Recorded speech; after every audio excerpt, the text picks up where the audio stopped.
Conversar com o Tarcísio Menezes, que é psicólogo da FUNAD, também a Fábia Alana. Hoje é o Dia Nacional de Luta da Pessoa com Deficiência, assunto para o nosso Papo de Quinta. E alguns relatos bem interessantes chegaram aqui no WhatsApp do Mulher Demais. Eu vou ler alguns para vocês, principalmente falando sobre saúde mental. Uma telespectadora pediu para não ser identificada e ela disse que muitas vezes a saúde mental da pessoa com deficiência é abalada por causa da maneira como ela é tratada. Ofensas, por exemplo, e ela disse que passou por isso, ela fala por experiência própria. Ela até reconhece que está precisando ter o auxílio de um psicólogo, fazer um certo tipo de tratamento. E ela disse que até falar sobre esse assunto é angustiante. Eu vou começar com Fábia, para saber, Fábia, se você já passou por algum tipo de situação assim, semelhante, como é que você deu uma virada de chave ou se você ainda segue nesse processo, conta aí pra gente. Passo todos os dias ou quase todos os dias, então é uma coisa bem constante na vida da pessoa com deficiência e entre os principais, assim, é a questão da infantilização. É como eu falei no início, é como se eu fosse uma eterna criança e não fosse uma mulher. Então as pessoas deduzem muito, julgam o que eu faço, o que eu falo e não veem que ali tem uma mulher, tem ali uma profissional e também no trabalho. Agora nem tanto, mas antes era altamente questionado o que eu fazia, o que eu falava, se realmente estava coerente. Nossa. E se eu me graduei, fiz mestrado, passei no concurso, realmente eu estou sabendo o que é atuar enquanto assistente social. Então são duas coisas bem presentes e que incomodam muito. E como a seguidora fala, às vezes a gente internaliza e a gente acredita que não é capaz. E o capacitismo é justamente isso, acreditar que somos incapazes. Então, virar essa chave é um processo. Então, não tem... Eu, Fábio, estou nessa virada ainda.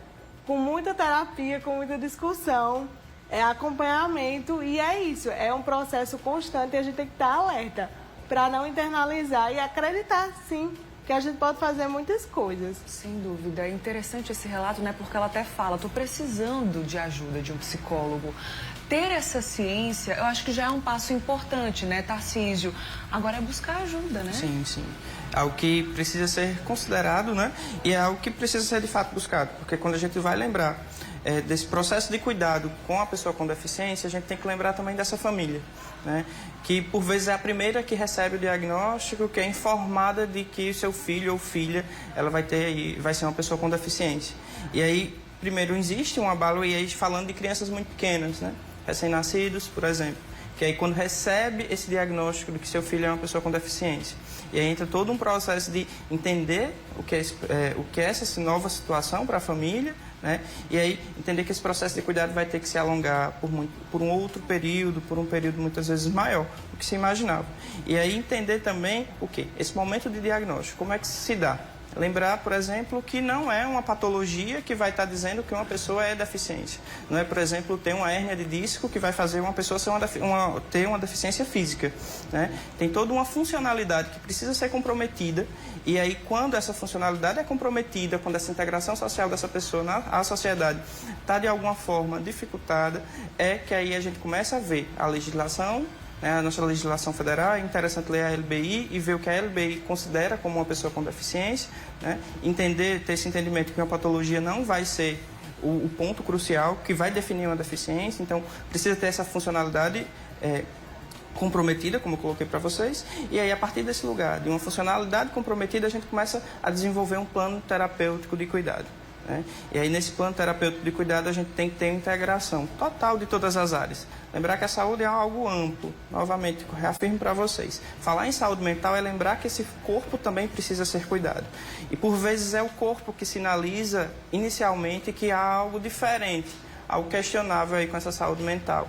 É o coração que acelera, é uma sudorese, começa a ficar suada, muito molhada. Você se sentir angustiado, ter aquela emoção que você não consegue dar nome, aquele sentimento que você sabe, não estou bem, está acontecendo alguma coisa, mas você não consegue nomear. Muitas vezes a gente sente isso primeiro no corpo.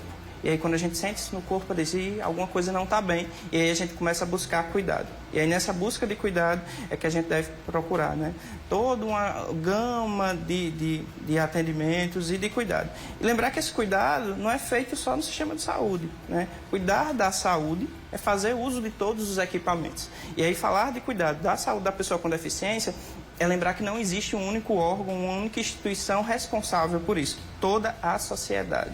Toda a sociedade deve estar comprometida com essa inclusão. A gente tem que lembrar que falar disso é entender que essas pessoas são pessoas que têm amigos como qualquer outro. Têm amigos, né? Precisam de trabalho, precisam de voz, precisam ser escutadas. Não só escutadas por um profissional, mas escutadas em todas as áreas, né? Em todo o amplo leque de sua vida. Sem dúvida. Hoje, reforço, né, Dia Nacional de Luta da Pessoa com Deficiência, protagonismo das pessoas com deficiência, mas uma luta que se estende para toda a sociedade, né? É preciso ouvir mais, é preciso e possível respeitar mais, ter mais respeito, né, principalmente, e entender, ou pelo menos tentar entender, acolhendo, ouvindo, prestando atenção, dando voz e espaço, né? Então, gente, obrigada pela participação de vocês. Fábia, teu Instagram, por favor, vamos deixar aí na tela. Nosso Lugar PCD. Né? Tá aí na tela, @NossoLugarPCD. E Tarcísio estava aqui mencionando durante o intervalo que hoje começa evento lá na FUNAD, Isso. aberto à população, né? Exatamente. Uma das coisas que a gente pontuou hoje é a importância da comunidade das pessoas com deficiência serem ouvidas. Não só as pessoas com deficiência, toda a sociedade e a família também, né? Hoje a gente está dando início, junto com o governo do estado, dando início às conferências regionais, né, da pessoa com deficiência. A gente vai começar hoje, ao longo do ano a gente vai ter mais 5 encontros, né, culminando no grande encontro na Conferência Estadual da Pessoa com Deficiência. E é o momento da gente se fazer presente, de fato, da gente fazer o que nossas demandas seriam ouvidas e escutadas, né, para que políticas públicas cada vez consigam refletir, de fato, a necessidade das pessoas com deficiência. Muito bem, parabéns pela iniciativa. Obrigada, gente. Até a próxima, viu? Obrigada. Um cheiro, adorei receber vocês aqui. Ei, vaqueirinho, chegue pra cá, vamos sim.